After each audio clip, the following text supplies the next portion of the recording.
అందరికీ నమస్తే అండి. నా పేరు అనిల్ కేత. జనగలం ప్రేక్షకులకు స్వాగతం. ఆంధ్రప్రదేశ్ రాష్ట్ర ప్రజలకి నిజంగా తెలుగు ప్రజలందరికీ కూడా ఒక షాకింగ్ విషయం ఇది. జగన్మోహన్ రెడ్డి గారు అవినీతి, ఆయన అక్రమాలు, అరాచకాలు, పరిపాలనలో ఆయన ఉన్నటువంటి రోజుల్లో చేసిన దాష్టికాలు, వీటి గురించి ఎన్నేళ్ళు మాట్లాడుకున్నా తక్కువే.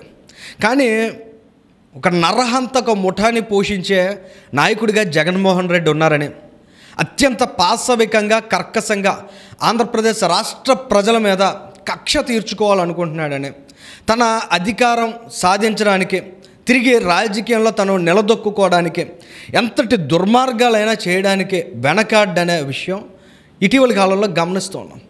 ఎందుకంటే గంజాయి ముఠాలను ఆయన ప్రోత్సహించడం, బెట్టింగ్ మాఫియాగాళ్లను ఆయన మద్దతు తెలపడం, ఎవడో బెట్టింగ్ వేసి అప్పుల పాలైపోయి ఆత్మహత్య చేసుకుంటే అటువంటి వ్యక్తికి కాంస్య విగ్రహాలను ఏర్పాటు చేయడం, నిజంగా జగన్మోహన్ రెడ్డి గెలిచేసి ఆ వ్యక్తి కానీ బతికి ఉంటే ఎంతమందిని పీల్చి పీడించేవాడు ఆ బెట్టింగ్ డబ్బుల కోసం అనే విషయాన్ని జగన్మోహన్ రెడ్డి లాంటి వాళ్ళు ఆలోచించరు. ఎందుకంటే వాళ్ళందరి నేచర్ ఒకటే కాబట్టి. అయితే ఇటువంటి దిక్కుమాలిన శవయాత్రలు జగన్ రెడ్డి చేస్తున్నాడు. కానీ ఈ యాత్రల్లో భాగంగా మొన్న జరిగినటువంటి ఒక ఇన్సిడెంట్ చాలా పెయిన్ఫుల్, చాలా బాధాకరం. చిన్న పిల్లలు ఉన్నటువంటి కుటుంబాలు కూడా ఉన్నాయి. 2 వ్యక్తులు ప్రాణాలు కోల్పోయారు. అందులో ఒక వ్యక్తి ఒక వాహనం ఢీకొని సింగయ్య అనే వృద్ధులు చాలా పాశవికంగా, దారుణంగా, చాలా ఎమోషనల్గా అనిపిస్తుంది చూస్తే. అది అంటే ఆ పొదల్లో పడేసిపోయారు. ఒక వాహనం ఢీకొట్టింది, ఈయన యాత్ర సాగుతోంది, ఈయన శవయాత్ర. ఈ శవయాత్రలో సింగయ్యని ఒక వాహనం ఢీకొట్టిందట. ఆయన పక్కన పొదల్లో పడేసిపోయారు, ఎవ్వడో పట్టించుకోలే. ఆ తర్వాత ఆ చుట్టుపక్కల ఉన్న జనం కొంత కన్సర్న్ తోటి అంబులెన్స్ ఫోన్ చేస్తే ఆ మార్గ మధ్యంలో ఆయన ప్రాణాలు కోల్పోయాడు. ఆ తర్వాత తొక్కేసలాట్లో కొంత ఆ జనాల మధ్య జరిగినటువంటి తొక్కేసలాట్లో కూడా ఇంకొక వ్యక్తి ప్రాణాలు కోల్పోయారు. అయితే ఇక్కడ సింగయ్యకు సంబంధించి చాలా వేగంగా ఎస్పీ గారు వచ్చి, గుంటూరు ఎస్పీ గారు ప్రెస్ మీట్ పెట్టారు. ఒక వాహనం నెంబర్ను కూడా చెప్పేశారు ఆయన. ఆ వాహనం నెంబర్ కలిగినటువంటి సఫారీ వాహనం ఈ సింగయ్యని ఢీకొట్టి వెళ్ళిపోయింది. జగన్మోహన్ రెడ్డి గారికి కానీ ఆయన కాన్వాయ్లో ఉన్నటువంటి వాహనాలకు కానీ ఏ విధమైనటువంటి సంబంధం లేదన్నారు.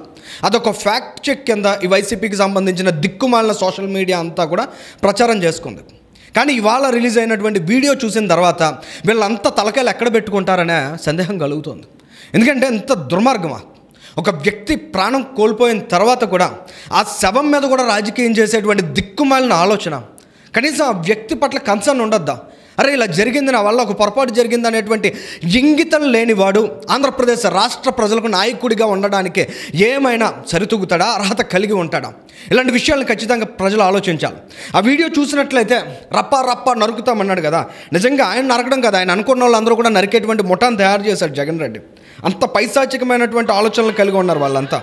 నేను కొంత గ్రాఫికల్ వయలేషన్ చేయడం ఇష్టం లేక యూట్యూబ్ పర్మిట్ చేయదు కాబట్టి ఆ వీడియోలో ఉన్నటువంటి ప్రీవియస్ పార్ట్ని నేను కట్ చేసి ఓన్లీ జగన్ రెడ్డి గారు ఆ వాహనం నేరుగా జగన్మోహన్ రెడ్డి ఆయన ప్రచారం చేస్తున్నటువంటి, ప్రజల్లో శవయాత్ర చేస్తున్నటువంటి ఆ వాహనం ఆ వృద్ధుడిని చాలా దారుణంగా తొక్కుకుంటూ పోయింది. జగన్మోహన్ రెడ్డికి తెలుసు, ఆయన డ్రైవర్కి తెలుసు. కానీ కనీసం ఆపే ప్రయత్నం చేయలే. అరే ఆ ప్రాణం పోతుందేమో అని తెలుసుకునే ప్రయత్నం చేయలేదు. మనిషి అనేవాడు, మానవత్వం అనేవాడు, కడుపుకి అన్నం తినేవాడు ఎవ్వడైనా కూడా కనీసం ఇలాంటి ఇన్సిడెంట్ జరిగితే కలచి వేస్తుంది వాళ్ళ మనసును, అక్కడ ఆగిపోతారు. అక్కడి నుంచి ఒక్కడుకు కూడా ముందుకెళ్ళారు. కానీ జగన్మోహన్ రెడ్డి లాంటి కషాయాలు కాబట్టి అలా తొక్కుకుంటూ ముందుకెళ్ళిపోయారు.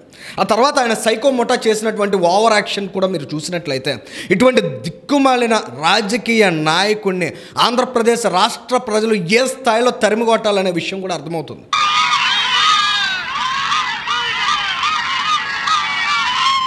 చూసారు కదా, ఇలాంటి వాళ్ళు కావాలా మీకు? ఆలోచించాలి. 2029లో 2.0 వస్తాడట. ఇలాంటి సైకో మొటాలను వేసుకుని, ఇలాంటి సాడిస్ట్ మొటాలను వేసుకుని 2029లో మళ్ళీ బయలుదేరతాడంట ఒక గొడ్డలు వేసుకుని. ఇటువంటి వ్యక్తుల్ని సమర్థించాలా మీరు? అసలు ఎవరికన్నా కనీసం కామన్ సెన్స్ ఉందా? కనీసం ఇంగితం ఉందా? అరే ఏం జరుగుతుందో చుట్టూ అనేటువంటి, ఎలా ప్రవర్తించాలనేటువంటి స్పృహ కలిగి ఉన్నాడా? మొత్తం గంజాయి మత్తులో కొట్టుకుంటున్నటువంటి ముఠా అంతా. అటువంటి యదవాళ్ళందరినీ పోగేసుకుని అరే మనుషులు ప్రాణాలు తీసేస్తారు రాబాయ్ మీరు. ప్రాణాలకు విలువ లేదా? ఒక వాహనం కింద మనిషి పడిపోయాడు అనేటువంటి కనీస స్పృహ లేకపోతే ఎలా? కనీసం ఆ యదవుల కంటే గంజాయి మత్తులో ఉన్నాడు జగన్మోహన్ రెడ్డికి ఏమైంది? ఒక్కడికి కూడా మానవత్వం లేదంటే ఇలాంటి వ్యక్తులు నిజంగా సమాజంలో ఉండడానికి అనర్హులు.